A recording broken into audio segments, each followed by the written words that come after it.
Kali ini, kelompok kami mengunjungi Museum Kereta Keraton Yogyakarta yang terletak di Jalan Rotowijayan, Yogyakarta, atau sebelah barat bangunan Keraton Yogyakarta.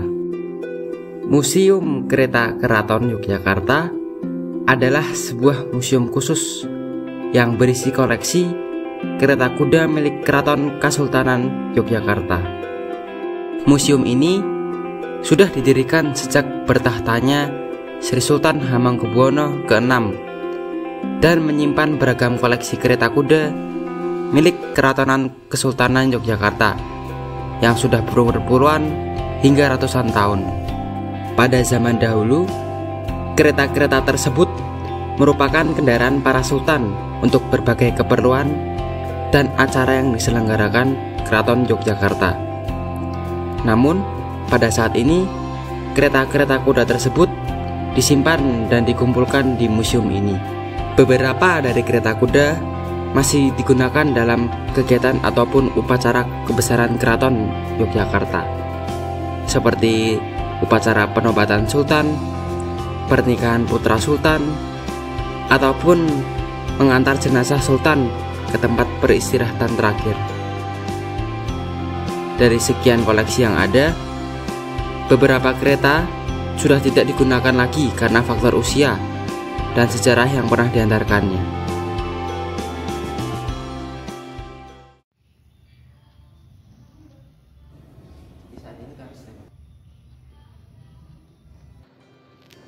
Nah, jadi giliran saya mengambil sumber sejarah yaitu visual. Nah, contoh sumber sejarah yang saya ambil itu adalah foto saya waktu masih kecil.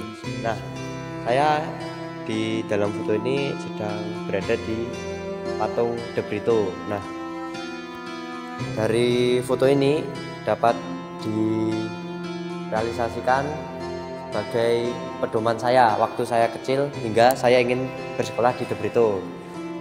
Ini saya ambil foto waktu saya masih berusia 4 tahun pada tahun 2010. Nah, ini tuh ceritanya waktu manuk pulang kandang. Nah, jadi makna yang ada dalam foto dan pengalaman saya ini sangat berarti bagi saya karena saya bisa masuk ke dalam sekolah De Brito karena saya pernah diajak ke De Brito. Terima kasih. Jadi saat ini kami sedang berada di Museum Kereta Kencana Keraton. Saat ini saya akan menjelaskan sumber sejarah secara lisan. Pengalaman saya pada saat itu adalah sekitar tahun 2017, yaitu saya bersama dengan keluarga saya sedang melakukan keluarga berkumpul bersama keluarga di pantai Parangtritis. Pada saat itu keluarga saya masih lengkap bersama dengan kakung saya dan juga uti saya. Namun selang beberapa bulan kakung saya meninggal dan akhirnya itu menjadi pukulan yang besar bagi kami, sehingga itu membawa dampak yang sangat berat bagi kami dan ini sangat bermakna bagi kami karena kami mengalami perubahan yang cukup signifikan.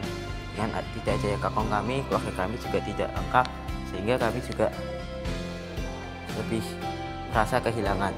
Sekian, terima kasih. Jadi untuk sumber sejarah yang saya ambil adalah kebendaan. Nah, benda untuk sumber sejarah kebendaan ini yang saya ambil adalah rosario ini.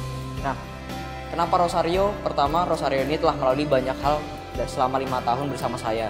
Maka dari itu, saya bakal ngambil contoh simpel aja yang mungkin kalian semua bisa ingat, yaitu LKTD. Nah, pada selama peregrinasi LKTD ini, saya itu berdoa kepada Tuhan, memohon kiranya mungkin membantu mencari rumah untuk ditinggali atau makan.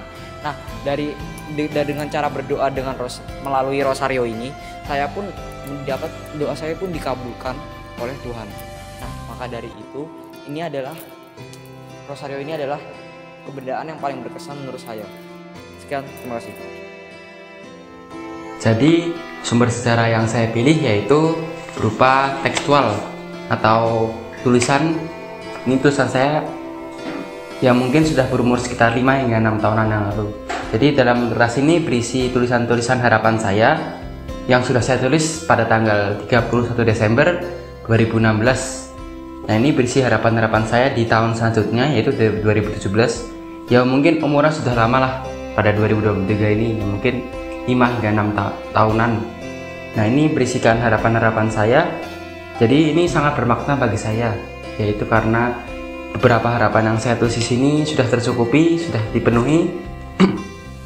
Ya tentu ini tulisannya asli ya, tanpa ada rekayasa-rekayasa seperti tulisannya masih agak berantakan pada zaman dahulu, ya pada zaman itu, dan juga beberapa tinta yang sudah luntur dikarenakan termakan usia ya maklum 5-6 tahunan yang lalu.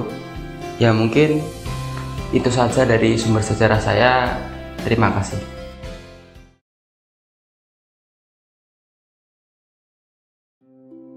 Jadi makna yang bisa kami dapatkan dari proyek pembelajaran sumber-sumber sejarah ini yaitu seperti nilai pengetahuan, nilai keterampilan, dan nilai sikap.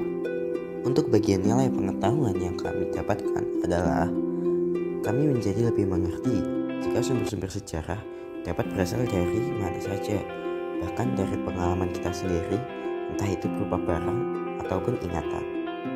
Sedangkan nilai keterampilan yang kami dapatkan dari pembelajaran ini adalah dengan kami pergi ke Museum Kereta Kencana Yogyakarta, kami dapat mengolah pengetahuan baru dalam susunan kereta kencana Yogyakarta. Di sana juga ada juru pandu yang membantu kita dalam menjelaskan sejarah kereta kencana, sehingga kami dapat tanya lebih dalam lagi kepada pemandu tersebut. Lalu terdapat juga nilai sikap yang kami dapat, yaitu saat kami mendatangi Museum Kereta Kencana Keraton, tentu kami harus menjaga sikap dengan cara menghormati dan menaati setiap peraturan yang ada. Hal ini bertujuan agar kita sebagai orang asing harus berperilaku sopan terhadap suatu tempat yang menurut kami sangat bersejarah. Dalam sumber-sumber sejarah yang sudah tertera, kami juga memasukkan beberapa esensi unsur-unsur sejarah seperti lisan, visual, kebudayaan hingga tekstual. Semua unsur tersebut kami rangkum menjadi satu dalam video ini. Dalam video ini pula, semua unsur tersebut disertai dengan pengalaman-pengalaman unik dari tiap individu, karena hal ini yang membuat manusia menjadi istimewa, karena dapat mengedukasi sesama dan menjadi suatu inspirasi untuk berdinamika di kehidupan sehari-hari.